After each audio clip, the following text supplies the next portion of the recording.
Parfois, il me semble avoir rêvé d'une nouvelle discussion le soir sous les étoiles avec toi. Je me demandais par instant si tu parlais d'un sujet parce que tu savais qu'il était dans mes pensées ou si nous avions cette préoccupation commune. Ces moments me donnaient une impression entre réalité et imagination. De voir ce que peuvent lire des gosses, essayer de relier un regard avec un thème nature, etc.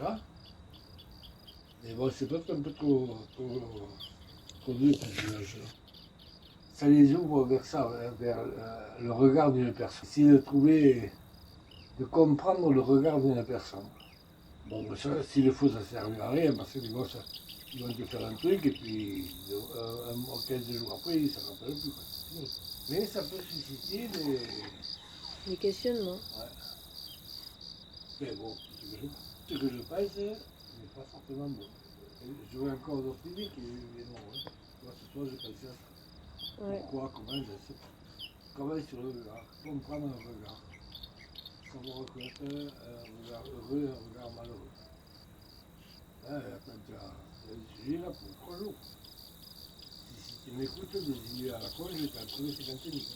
Par exemple, un regard, comment tu ferais, tu le transporterais en peinture. Quelle peinture tu ferais sans faire les yeux. Quelle peinture on pourrait faire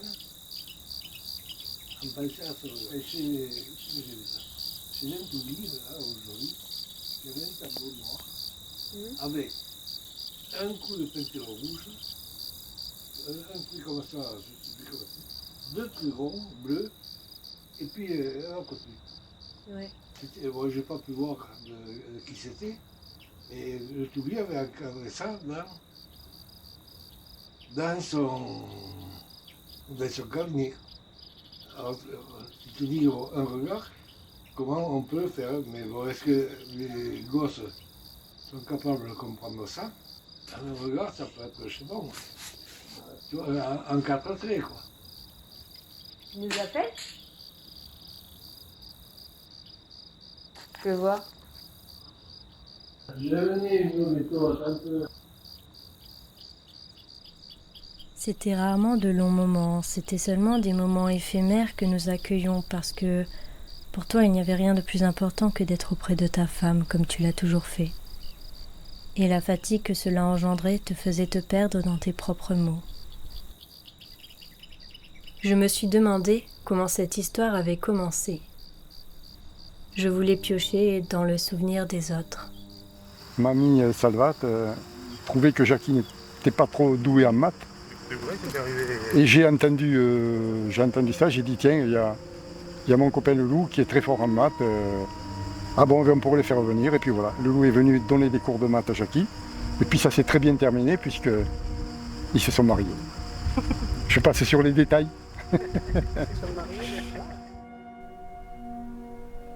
Quelle drôle de sensation que celle d'un jour appartenir au monde du souvenir. Les fragments éparpillés de nos vies se retrouvent dans des lieux immatériels, celui de la pensée. Je suis tombée sur une valise entière de lettres manuscrites. Il y a des objets comme ça d'une extrême poésie. Restant là, durant des années au fond d'un placard, partageant l'espace avec d'autres objets et témoignant d'une époque, d'un sentiment, d'une volonté. Parfois secrète, souvent intime, les mots voyagent physiquement dans des enveloppes, quelquefois perdues. Des jours d'attente, le geste d'écrire, celui de poster, puis de l'ouvrir. Tous ces gestes de tendresse accumulés par amour dans une simple mallette. Une mallette au fond d'un placard. Le 21-09-64. Mon petit mari que j'aime. Mon amour de petit chéri. De moi pour toujours. Enfin une longue et triste journée de passer, car crois-moi, aujourd'hui, j'étais encore plus triste que hier. Quand tu es parti hier soir, mon amour, je me suis mise à pleurer. Je crois, moi, que je t'aime encore plus qu'avant, car c'est la première fois. Si j'avais le cafard dimanche, c'est que le matin, quand je me lève, je pense déjà à la journée qui va se terminer et qu'il va falloir se quitter. Quelle vie! Pourtant, il ne faut pas que je me plaigne trop car ça pourrait nous porter malheur. Vivement que l'on soit unis, mon chéri, que tu puisses me faire toujours ces douces petites bises. J'espère que notre rêve se réalisera. Et tu sais, tous les soirs, je dis, faites que Loulou et moi soyons toujours ensemble. Après, la phase un peu moins drôle, c'est quand ma maman est tombée malade. Donc, moi, j'avais 26 ans, phase de dépression. Donc là, mon papa s'est transformé plus en une personne aidante pour sa femme. Je dirais bien il était une fois, mais ce que j'aimerais vous partager est loin du conte de fées. Avez-vous une idée de ce dont je parle si je vous évoque la beauté du cœur? Vous savez, celle qui nous remplit un peu d'espoir quand nous la rencontrons. En général, elle est discrète, sensible et humble. Vous voyez, basiquement, l'immensément petit constitue l'immensément grand. Nous retenons souvent les histoires les plus extraordinaires. Cette histoire est ordinaire. Elle n'a pas changé le monde, mais elle aura rendu un peu meilleur, à son échelle de l'immensément petit. Il a sacrifié sa vie, là, presque sa fin de vie, à Jackie. Ce qu'on trouve aussi au fond des placards, ce sont des médailles, des papiers, des livres, des statues, des photos. À ton décès, je n'ai pas pu m'empêcher de fouiller, comme pour accéder à une dernière conversation impossible entre toi et moi. Je me demande ce qu'ils diraient tous ces objets silencieux que tu as laissés. Ils contiennent en eux des éléments invisibles de leur passage dans tes mains. J'ai retrouvé de belles images de ton passage au meilleur ouvrier de France, des cartons de diapositives, de vidéos Super 8, des journaux mettant en avant ce dans quoi tu t'étais impliqué. Que ça soit ton travail, le secourisme, la balade de la Saône. Proche de ton ordinateur, il y avait encore ce petit tas de photos, de personnes brûlées ou malades qui venaient vers toi comme un dernier espoir. Tu leur faisais ce que tu appelais le secret.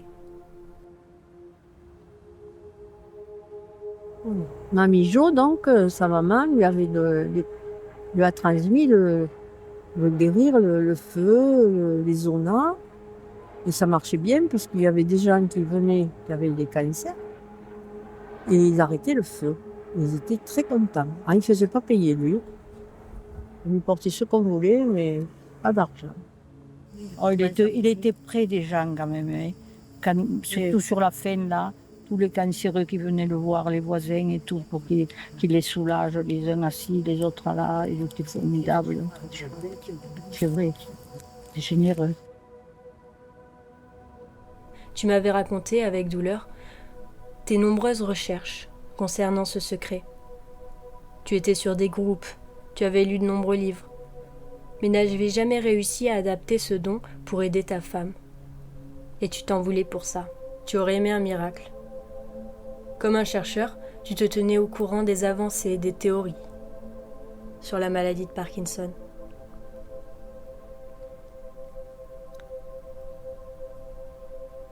C'est amusant. Enfin, c'est presque amusant. En observant des objets, un souvenir oublié peut ressurgir. Mais que faire de tous ces objets, traces de ta vie, de ton passage? Des objets qui ont perdu leur valeur, certains que tu as créés, d'autres collectionnés, qui ont subi l'effet du temps, l'influence de notre perception. Certains deviennent des archives d'une génération passée, d'autres perdent leur utilité pour devenir un bien mémoriel. L'objet n'est plus lui-même, il devient un croisement entre lui, toi, il devient un dernier lien.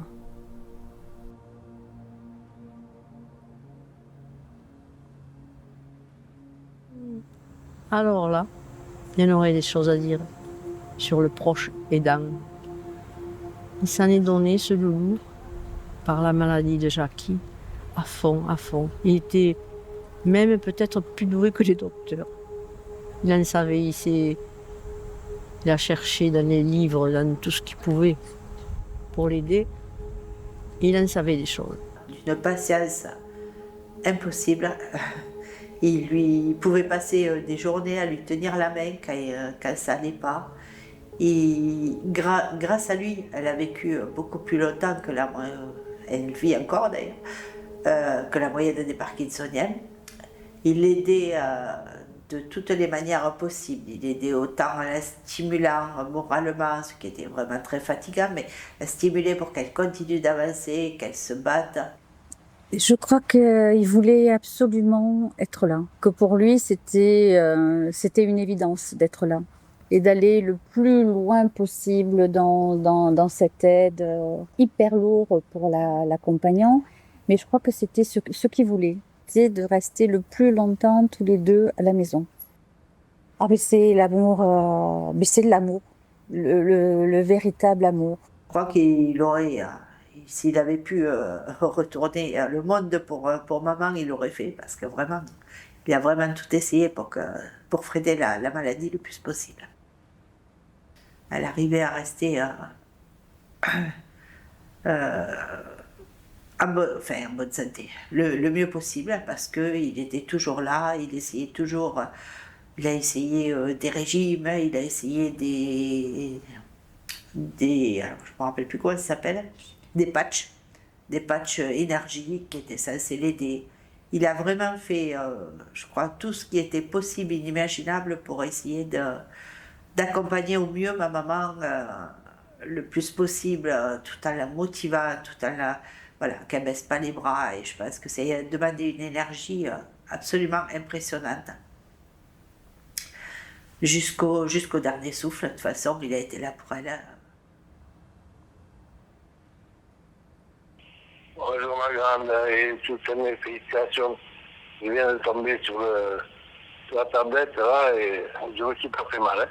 Mais bon, j'ai vu que tu avais réussi, c'était le premier. Et je t'assure, nous en sommes très fiers. Et nous te félicitons tous les deux vraiment. Allez, gros bisous. Pour rappeler, tapez 5. Pour effacer, tapez... Fin des messages. Menu principal. Pour écouter vos messages archivés, tapez 1. Pour modifier votre annonce d'accueil, tapez 2. Pour gérer vos options personnelles, vous avez 2 messages archivés. Aujourd'hui, à 11h37. Ma chérie, tu peux me rappeler, s'il te plaît, c'est super grave. Pour rappeler, tapez 5. Pour effacer, tapez 2. Pour réécouter, tapez 3.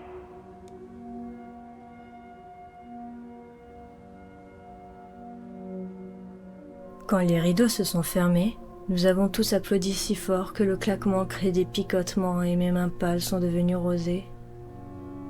La musique choisie par le scénariste se faisait entendre et nous dansions presque. C'était une condition.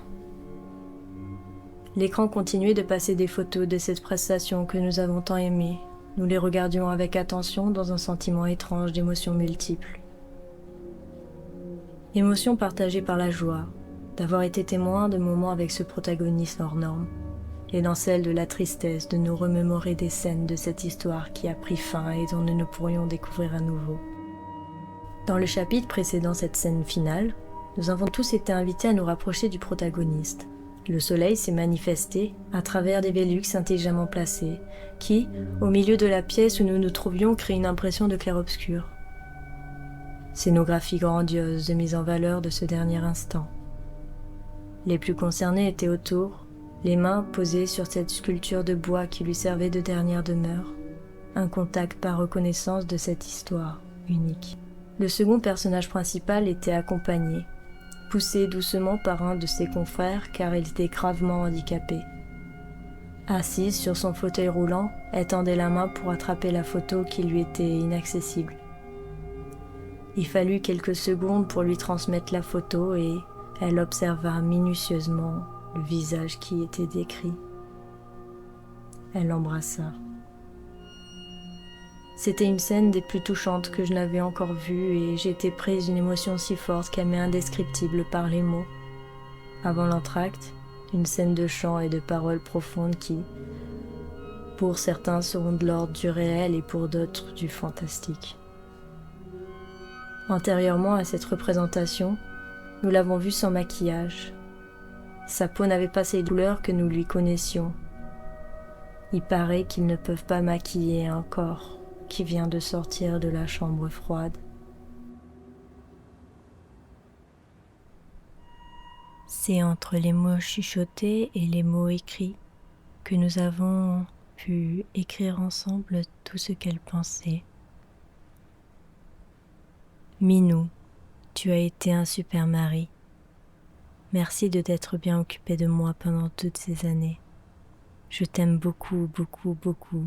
Je t'aime à la folie, je t'aime profondément. Tu vas me manquer. On ira faire la cueillette des répunchos. Oh, la vraie liberté.